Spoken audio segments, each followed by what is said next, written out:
Europe's colonialist western part has severe and unforgivable crimes to its name. The same countries created the EU, which is why this entity is still heavily burdened today and has been agonizing since its inception, as the very purpose for which it was created lacks the elements that could organically hold it together. Social formations can only be held together by truth, trust, and honor. All of this is completely missing from the EU, despite its founding treaties containing ideas to that effect. And as I said back in 2004, the EU will disintegrate between 2025 to 30 due to immense betrayals, damages, and losses. Its spirit is completely deviating from the original postulates and imagined formation, becoming tyrannical, plundering, and arbitrary. Morally, it completely identifies with a system based on plunder and colonization, which it has, in reality, never abandoned, and which increasingly free and enlightened masses cannot and are unwilling to accept, no matter how attractively the ideas are packaged. The EU as an organization is completely amoral and betrays people, human rights, and everything positive that European civilization has been able to demonstrate.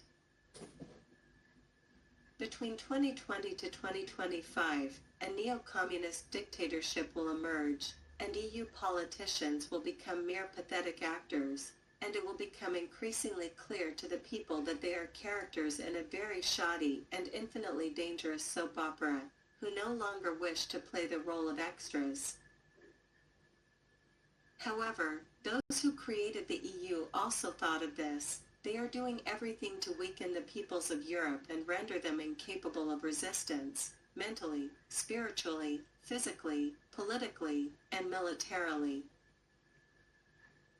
In this regard, the dismantling of a strong Germany is a priority goal, so millions of Germans are leaving their homeland to escape the measures that make their lives impossible, primarily those that hinder their basic living conditions. In addition to the fact that Germans are strongly demonized by the film industry, just like Russians and Hungarians, they are also targeted for persecution in other respects. An astonishing degree of impoverishment will occur, and at the EU level, the highest excess mortality attributable to health and economic reasons will appear in Germany, but also in other, primarily developed economies. The former European socialist countries will weather the next 10 years, 2018 to 28, with the smallest losses, despite having the lowest incomes and demographic growth in these countries.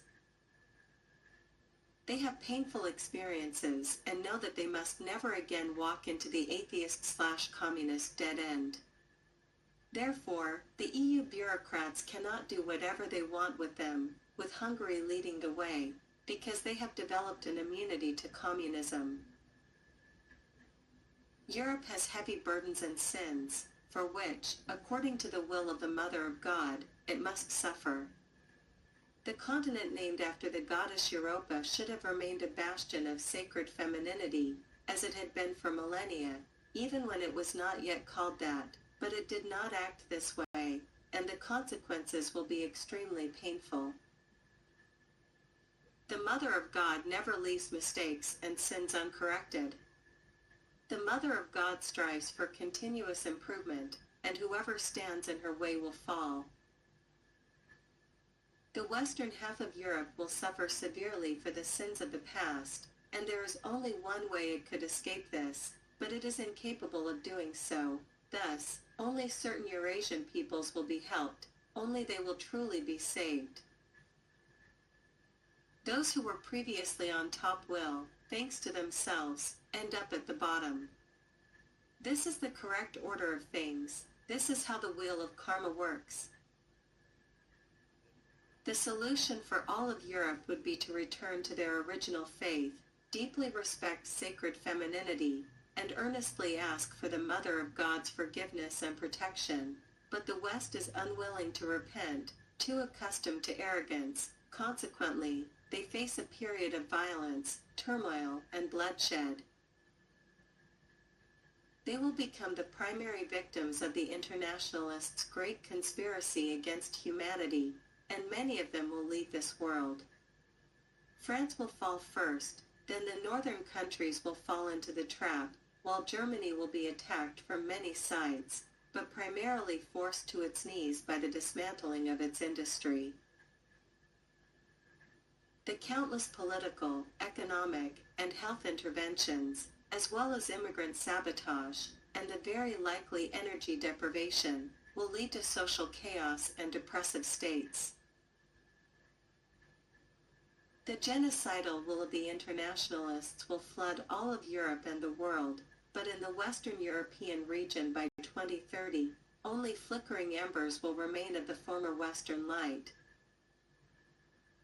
Europe in the period around 2030 will primarily be represented by the Central, Eastern European, and Balkan countries, breaking away from the usual patterns, in a completely new, more complete, and more humane way.